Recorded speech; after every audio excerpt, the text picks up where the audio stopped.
कोई व्यक्ति इस एनर्जी को सुगंध से ठीक करना चाहे, उसके अंदर क्या विकृति आती है पता है? वो व्यक्ति इनर्ट हो जाता है ऑटोमेटिक। क्यों? सुगंध का संबंध है पृथ्वी तत्व से।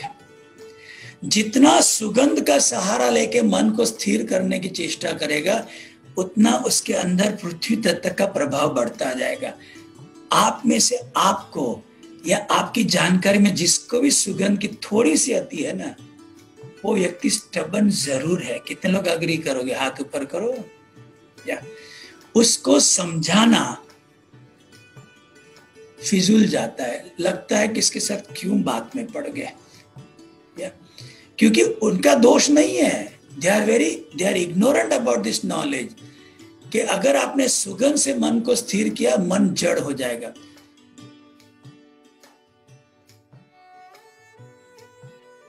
जो लोग स्वाद से मन को स्थिर करते हैं, स्वाद जुड़ा है जल तत्व। जल तत्व का स्वभाव क्या है? आलस, प्रमाद। आप में से जिनको भी स्वाद का चस्का है ना, उसको 10 काम दो ना, वो एनालिसिस करेंगे जिसमें कम से कम काम मैं ये कर लूंगा। अच्छा, दूसरा, उसके अंदर जल तत्व भी बढ़ेगा, इसलिए उसका वजन भी बढ़ता जाएगा। क्योंकि वो जल तत्व, उसका वजन भी बढ़ता जाएगा, आलस और प्रमाद भी आता जाएगा, वाटर रिटेंशन उसके जीवन में प्रॉब्लम होता चला जाता है।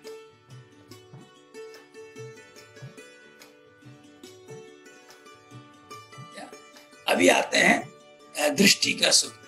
दृष्टि का सुख जुड़ा है अग्नि तत्व के साथ। जिनको भी सिनेमा देखने का, टीवी देखने का, सोशल मीडिया, इंटरनेट सर्फिंग, उनको जिनको दृष्टि के सुख से मन को वर्तमान में रखते हैं, वो हमेशा चिड़चिड़े रहते हैं। क्या जो सहता है ना वो आउटफ्लो, उसी को पता होता है कि माँ कसम इनको गुस्सा छोटी छोटी बात पे क्यों आता है। क्योंकि उनको सिनेमा देखना टाइम पास के लिए, टीवी पे सर्फिंग और चैनल चेंज करते रहना, इंटरनेट सोशल लगे रहते हैं, उनके अंदर अग्नि तत्व बढ़ जाता है।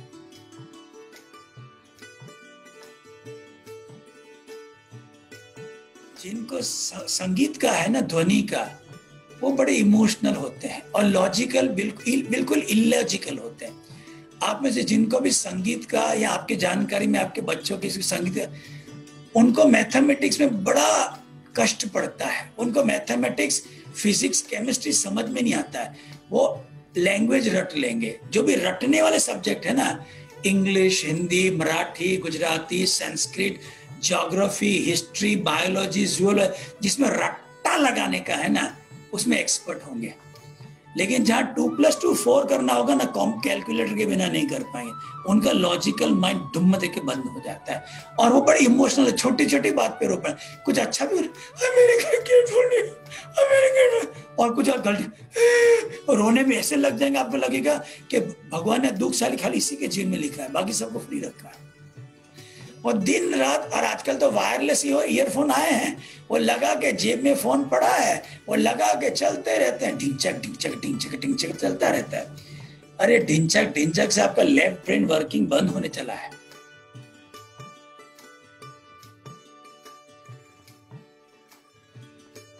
अभी जिनको स्पर्श सुख का है, जिनको स्पर्श सुख का है, मास्टरबेशन या सेक्स का, उनके अंदर वो ये जो स्पर्श जुड़ा है वायु तत्व के साथ। जिनको भी मास्टरबेशन या सेक्स का होता है, वो बड़े बेचैन रहते हैं, बड़े रेस्टलेस रहते हैं, बड़े अतृप्त रहते हैं। एक और बात बताना भूल गया, जिनको सुगंध का होता है ना, बड़े अशांत रहते हैं। जिनको स्वाद का है ना, बड़े उदास रहते हैं। जिनको दृष्टि का सुख है, बड़े नाराज रहते हैं। और जिनको हस्तमैथुन या मास्टरबेशन या संभोग सेक्स का होता है, वो बड़े अतृप्त रहते हैं। अर्थात भोग से मन को खुश रखना, it is a dangerous way to do that. Of course भूख लगे तो स्वादिष्ट ही खाना चाहिए, भूख लगे तो स्वादिष्ट ही खाना चाहिए, लेकिन हम मन को ठीक करने के लिए स्वादिष्ट खाते हैं। मैं ये नहीं कहता कि सिनेमा देखनी नहीं चाहिए, टीवी देखना नहीं चाहिए, लेकिन मन को प्रसन्न करने के लिए कहोगे तो उसकी अति होगी। टीवी देखना कोई बुरी बात नहीं है, इंटरनेट सर्फिंग करना कोई बुरी बात नहीं है। अगर आप खुश होके करोगे तो नपातुला करोगे, खुश होने के लिए करोगे आपका थोड़ा ज्यादा हो ही जाएगा। अगर ग्रस्त जीवन है आपका तो सेक्स उसका पार्ट है, लेकिन मन को बहलाने के लिए सेक्स करेंगे, अतृप्त रहेंगे। तो फिर रिपीट करता हूं, सुगंध के सुख से अशांति आती है, स्वाद के सुख से उदासी आती है, दृष्टि के सुख से नाराजगी आती है, और स्पर्श सुख से अतृप्ति आती है। अभी तरंगों को शांत करने की जगह उसने तो तरंगे बढ़ा के रख दी। कर्म बंधन तो था, कर्म दोष और आ गया।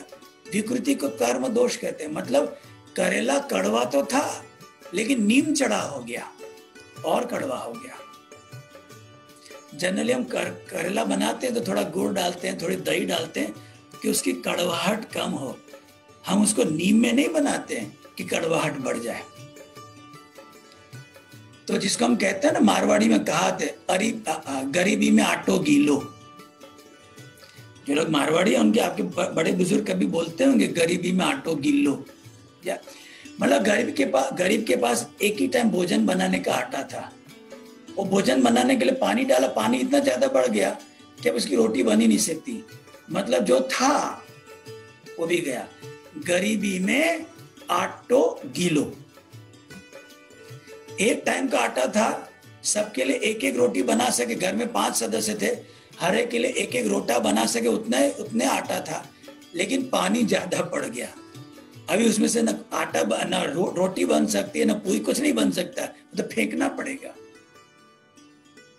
तो हमारे जीवन में जो खुशियां लिखी थी, सपोज किसी के अंदर 50% खुशियां, 50% गम लिखे थे, अभी उसने भोग से 50% को बढ़ा, 50 को टेंडिंग टुवर्ड्स 100 कराने के लिए भोग में पड़ गया। उसका तो और तरंगे बढ़ जाती हैं। तो 50% भी रिड्यूस होकर नीचे जाने लग जाता है। फिर बोलता है मेरे जीवन में बहुत दुख है, मैंने किसी को दुख, मैंने किसी को नहीं दुखाया, मैं कभी झूठ नहीं बोला। अरे तरंगों को शांत कहाँ किया तूने तो तरंगे बढ़ा के रख।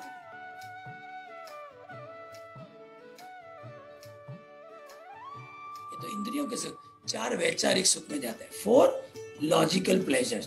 पहला है वित्त ऐषणा, पैसा। जो व्यक्ति पैसे के पीछे भागता है ना, उसके अंदर वात बढ़ता ही जाता है, अतृप्ति बढ़ती ही जाती है। जो प्रसिद्धि के पीछे जाता है उसके अंदर पित्त बढ़ता ही जाता है। जो सत्ता के पीछे जाता है उसके अंदर कफ बढ़ता ही जाता है।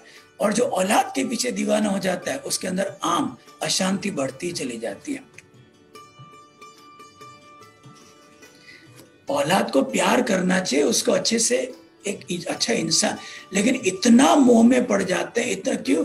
फिर बच्चे के अंदर थोड़ा भी बदलाव आ जाते, ले ही नहीं पाते। और बच्चे जब हमारा कहा नहीं मानते हैं ना, ये दुख न कहा जा सकता है न सहा जा सकता है, न कहा जा सकता है न सहा जा सकता है। तो पैसे से बढ़ती है अतृप्ति, प्रसिद्धि से बढ़ती है नाराजगी, सत्ता से बढ़ती है उदासी, और औलाद के सुख में लथपथ होने से बढ़ती है अशांति। आपने देखा है, आप में से जिनको भी अपनी औलाद से थोड़ा मोह है, जब सुनते हो कि किसी और की औलाद आपके औलाद से थोड़ा आगे है, आपका मन बड़ा अशांत हो जाता है। दिन का चैन, रात की नींद हराम हो जाती है। अभी कितने लोगों के अंदर इतनी सिंसियरिटी हाँ बोलने की या ऐसा होता है? औलाद है, उसको अच्छे से परवरिश करनी है, लेकिन उसी से सुख अपेक्षा करोगे। जब और कोई बच्चा आगे होगा तो भी अशांत हो जाएगा, और जिस दिन आपका कहा नहीं मानेगा ना, तब तो अत्यधिक अशांत है। क्योंकि you are majority of the parents are wanting to live their second life through their children.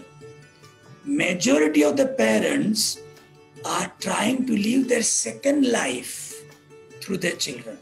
इसलिए बच्चों को ऐसे मोल्ड करते हैं जैसे उनका नाम रोशन हो, वगैरह वगैरह। You know all that. उसमें पढ़ने की जरूरत नहीं है। कितने लोगों को अभी कर्मों का हिसाब किताब समझ में। और दूसरा, हमारे अंदर जो तरंगे आती है ना, 5 कारणों से आती है। ध्यान से सुनना। हमारे चक्रों पे तरंगे 5 कारणों से आती हैं। पहला, भोजन। भोजन करते ही तरंगे आती हैं।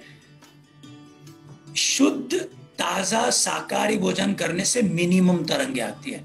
शुद्ध शाकाहारी सात्विक भोजन करने से मिनिमम तरंगे आती हैं। शुद्ध शाकाहारी राजसिक भोजन करने से थोड़ी अधिक तरंगे आती हैं। शुद्ध ताजा तामसिक भोजन कभी ताजा हो तो बहुत कम होता है। तामसिक भोजन करने से सर्वाधिक तरंगे आती हैं। ये तो ही शाकाहारी भोजन। मांसाहारी भोजन से सर्वाधिक तरंगे आती हैं। मदिरा पान से सर्वाधिक तरंगे आती हैं। धूम्रपान से, तंबाकू के सेवन से, नशीले द्रव्यों से मैक्सिमम तरंगे आती हैं। ये कर्म बंधन बढ़ते रहते हैं, कर्म दोष बढ़ते रहते हैं।